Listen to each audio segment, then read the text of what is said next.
ನಮಸ್ಕಾರ. ಡಿಜಿಟಲ್ ಕಾಂಟೆಂಟ್ಗೆ ಸ್ವಾಗತ. ನಾನು ಚೈತ್ರ ವಿಶ್ವನಾಥ್. ಜಟ್ಟಿ ಕೆಳಗೆ ಬಿದ್ದರೂ ಮೀಸೆ ಮಣ್ಣಾಗ್ಲಿಲ್ಲ ಅಂತಾರಲ್ಲ, ಈ ಮಾತು ಪಾಕಿಸ್ತಾನಕ್ಕೆ ಅನ್ವಯಿಸುತ್ತೆ. ಭಾರತದ ದಾಳಿಗೆ ಪತ್ರಗುಟ್ಟಿದ್ದಂತಹ ಪಾಕಿಗಳು ಈಗ ಮತ್ತೆ ತಮ್ಮ ಬಾಲ ಬಿಚ್ಚೋದಕ್ಕೆ ಶುರು ಮಾಡಿಬಿಟ್ಟಿದ್ದಾರೆ. ಆಪರೇಷನ್ ಸಿಂಧೂರ್ ಹೆಸರಲ್ಲಿ ಅಕ್ಷರಶಃ ಪಾಕ್ ಏರ್ಬೇಸ್ಗಳನ್ನು ಧ್ವಂಸ ಮಾಡಿದ್ದ ಭಾರತ ಎದುರಾಳಿಗಳಿಗೆ ಮುಟ್ಟಿ ನೋಡಿಕೊಳ್ಳುವಂತಹ ತಿರುಗೇಟನ್ನು ಕೊಟ್ಟಿತ್ತು. ಯುದ್ಧದ ಟೈಮ್ನಲ್ಲಿ ಬಂಕರ್ ಸೇರಿದ್ದಂತಹ ಪಾಕಿಸ್ತಾನದ ಸೇನಾ ಮುಖ್ಯಸ್ಥ ಅಸೀಂ ಮುನೀರ್ ಈಗ ವೀರ ಯೋಧನಂತೆ ಭಾರತದ ವಿರುದ್ಧವೇ ನಾಲಿಗೆಯನ್ನ ಹರಿಬಿಡ್ತಿದ್ದಾನೆ. ಅಣ್ವಸ್ತ್ರ ಹೊಂದಿರುವಂತಹ ರಾಷ್ಟ್ರ ತಮ್ಮದಾಗಿದ್ದು ತಾವು ಸೋಲುವ ಸ್ಥಿತಿ ಬಂದ್ರೆ ಅರ್ಧ ಜಗತ್ತನ್ನ ನಾಶಪಡಿಸೋದಾಗಿ ಕೂಡ ಪಾಕಿಸ್ತಾನದ ಸೇನಾ ಪಡೆಗಳ ಮುಖ್ಯಸ್ಥ ಆಸಿಂ ಮುನೀರ್ ಅಮೆರಿಕದ ನೆಲದಲ್ಲಿ ನಿಂತು ಅಕ್ಷರಶಃ ಬೆದರಿಕೆಯನ್ನ ಒಡ್ಡಿದ್ದ. ಮುನೀರ್ ಪಾಕ್ನ ಮುಂದಿನ ಅಧ್ಯಕ್ಷರಾಗುವಂತಹ ಕನಸನ್ನ ಕಾಣ್ತಾ ಇದ್ರೆ ಇದ್ರ ಬಗ್ಗೆ ವರದಿಗಳು ಕೂಡ ಇತ್ತೀಚೆಗೆ ಹರಿದಾಡ್ತಾ ಇತ್ತು. ಆದರೆ ಅಧ್ಯಕ್ಷರಿಗಿಂತಲೂ ಅವರೇ ಪ್ರಭಾವಿಯಾಗಿದ್ದು ದೇಶದ ಒಳಗಷ್ಟೇ ಅಲ್ಲ, ಹೊರಗೂ ಪಾಕಿಸ್ತಾನವನ್ನ ಪ್ರತಿನಿಧಿಸುತ್ತಿದ್ದಾರೆ. ಶ್ವೇತಭವನದ ಆಹ್ವಾನದ ಮೇರೆಗೆ ಆಸಿಂ ಮುನೀರ್ ಇದೇ ಜೂನ್ನಲ್ಲಿ ಅಮೆರಿಕಾಗೆ ಭೇಟಿ ಕೊಟ್ಟಿದ್ರು.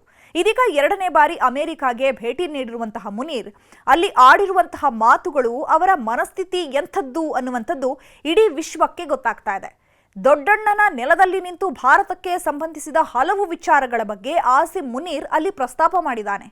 ಕಾಶ್ಮೀರ ವಿವಾದವು ಭಾರತದ ಆಂತರಿಕ ವಿಚಾರ ಅಲ್ಲ, ಅದು ಬಗೆಹರೆಯದ ಅಂತಾರಾಷ್ಟ್ರೀಯ ವಿವಾದ ಅಂತ ಹೇಳಿದ್ದಾನೆ. ಭಾರತವು ಸಿಂಧೂ ನದಿಗೆ ಅಣೆಕಟ್ಟುಗಳನ್ನು ಕಟ್ಟಲಿ, ನಂತರ 10 ಕ್ಷಿಪಣಿಗಳಿಂದ ನಾವು ಅವುಗಳನ್ನು ಧ್ವಂಸ ಮಾಡ್ತೀವಿ ಅಂತ ಬೆದರಿಕೆ ಹಾಕಿದ್ದಾನೆ.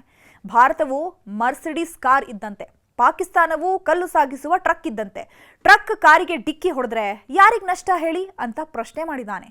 ಪಹಲ್ಗಾಮ್ ದಾಳಿಯ ನಂತರ ಭಾರತ ಕೈಗೊಂಡ ರಾಜತಾಂತ್ರಿಕ ಕ್ರಮಗಳು, ಆಪರೇಷನ್ ಸಿಂಧೂರ, ಸೇನಾ ಸಂಘರ್ಷ ನಡೆದಾಗಿನಿಂದಲೂ ಧರ್ಮದ ಹೆಸರಿನಲ್ಲಿ ಪಾಕಿಸ್ತಾನದ ಜನರ ಮನಸ್ಸನ್ನ ಗೆಲ್ಲುವಂತಹ ಪ್ರಯತ್ನವನ್ನ ಆಸಿಂ ಮುನೀರ್ ಮಾಡ್ತಾನೆ ಇದ್ದಾನೆ.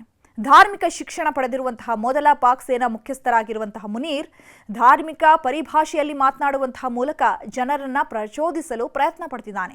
ಇನ್ನು ಪಾಕ್ನಲ್ಲಿ ಅಧ್ಯಕ್ಷ ಪ್ರಧಾನಿ ಅವರಿಗಿಂತಲೂ ಸೇನಾ ಮುಖ್ಯಸ್ಥರೇ ಪ್ರಭಾವಿ ಹಾಗೂ ನಿರ್ಣಾಯಕ.